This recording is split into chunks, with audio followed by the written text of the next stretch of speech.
Hello bachos, so question is a curve is defined parametrically by the equations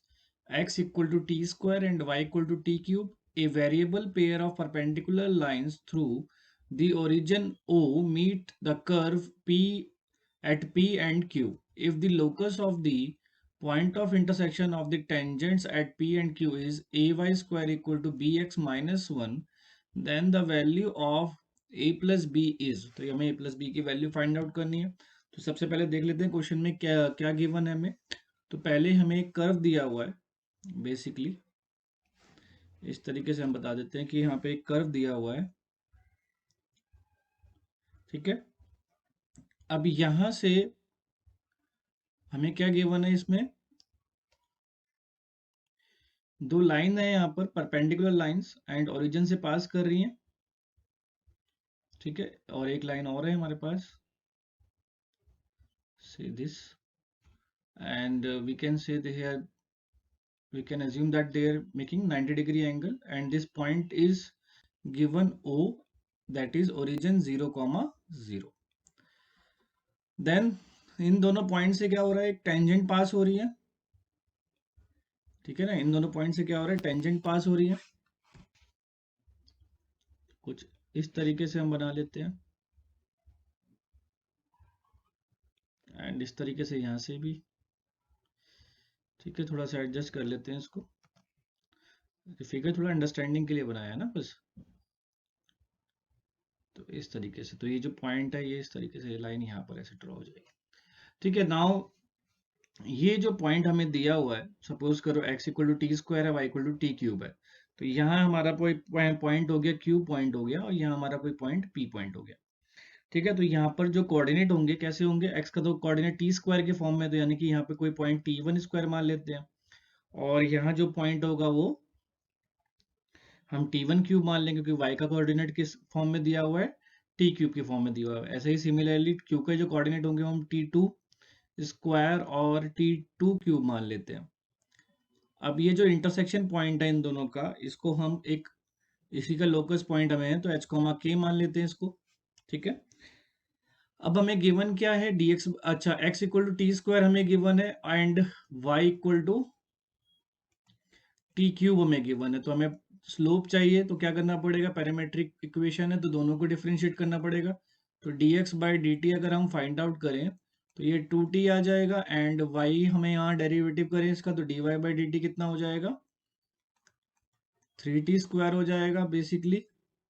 और हमें क्या find out करना है, हमें फाइंड आउट करना है dy बाई dx, तो दोनों को डिवाइड कर देंगे। dy बाई dx कैसे आएगा हमारा, dy बाई dt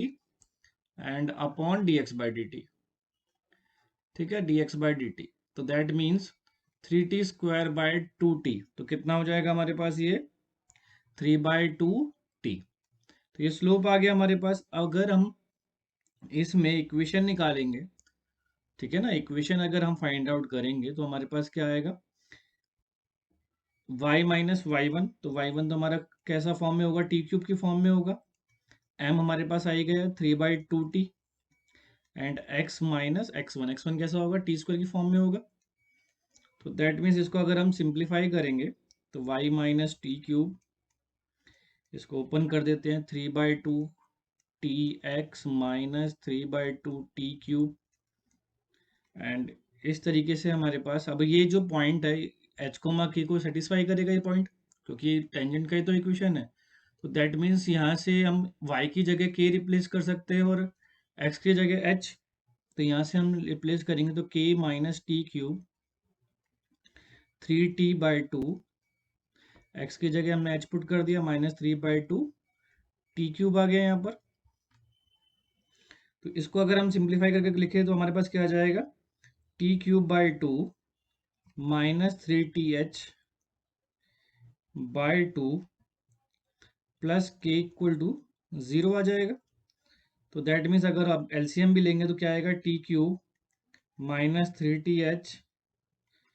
प्लस 2 के इक्वल टू हमारे पास कितना आ रहा है, 0 आ रहा है। ठीक है, ये हमारे पास क्यूबिक इक्वेशन हमारे पास फॉर्म हो चुका है। तो अगर हमारे पास क्यूबिक इक्वेशन फॉर्म हो चुका है, और ये दोनों लाइन देखो, यहाँ से भी अगर इसका स्लोप निकालें, m1 मान लेते हैं, इसको m2 मान लेते हैं,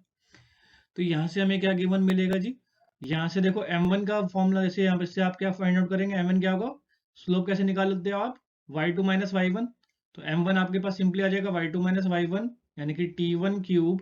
माइनस अपॉन में क्या होगा x2 माइनस x1, तो t1 स्क्वायर, तो सिंपली आपका जो m1 आ रहा है वो t1 आ रहा है, सिमिलरली जो आपका m2 आएगा वो t2 आ जाएगा, और दोनों आपस में क्या करिए, लाइंस परपेंडिकुलर है, तो m1 इंटू m2 क्या होगा, इसका मल्टीप्लीकेशन क्या होता है, -1 के बराबर होता है, तो that means t1 into t2 की वैल्यू आपको कितनी मिली हुई है, -1 मिली हुई है। ठीक है, अब हमारे पास क्यूबिक इक्वेशन है तो 3 रूट तो इसके भी आएंगे, तो प्रोडक्ट ऑफ 3 रूट्स क्या होगा, t1 into t2 into t3 माने होगा आपका -d/a यानी कि -2k के बराबर हो जाएगा, जिसमें से t1 इंटू t2 आपको बताया हुआ है -1 है, तो t3 की जो वैल्यू आएगी that is equal to 2k, t3 की जो वैल्यू आएगी that is equal to 2k आ गया हमारे पास। अब इस t3 यानी कि ये वन ऑफ द रूट है इस इक्वेशन का, तो इसको सेटिस्फाई करेगा, तो दैट मीन्स इसको हम सब्सटीट्यूट कर सकते हैं इसमें, तो यहां से हम कह सकते हैं कि 2k cube minus 3 2k into H plus 2k is equal to 0। ठीक है, तो दैट मीन्स इसको अगर और सिंप्लीफाई करें, this implies 8k cube minus 6k H plus 2k equal to 0, तो सिंपली हम कहेंगे दिस इंप्लाइज k अगर हम कॉमन ले ले तो that means 8k square minus 6h plus 2 equals to 0, तो दैट मीन्स 8k स्क्वायर अगर हमारा किसके बराबर आएगा, 6h माइनस 2k,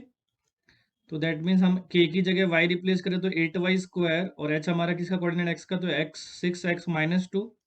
अब हमें क्या गिवन दिया हुआ है, देखो ay square equal to bx minus 1 दिया हुआ है, तो इससे हम कंपेयर करें तो यहाँ से 2 को डिवाइड करते हैं 2 से, तो 4y स्क्वायर 3x माइनस 1 आएगा, तो a की वैल्यू तो मिल गई हमें 4, कंपेयर करेंगे a y स्क्वायर से, तो और b x से कंपेयर करेंगे तो b की वैल्यू मिल गई 3, हमें क्या फाइंड आउट करना था, a प्लस b, तो a प्लस b हमारे पास कितना आ जाएगा, 4 प्लस 3 7, तो हमारा रिक्वायर्ड आंसर हो जाएगा 7।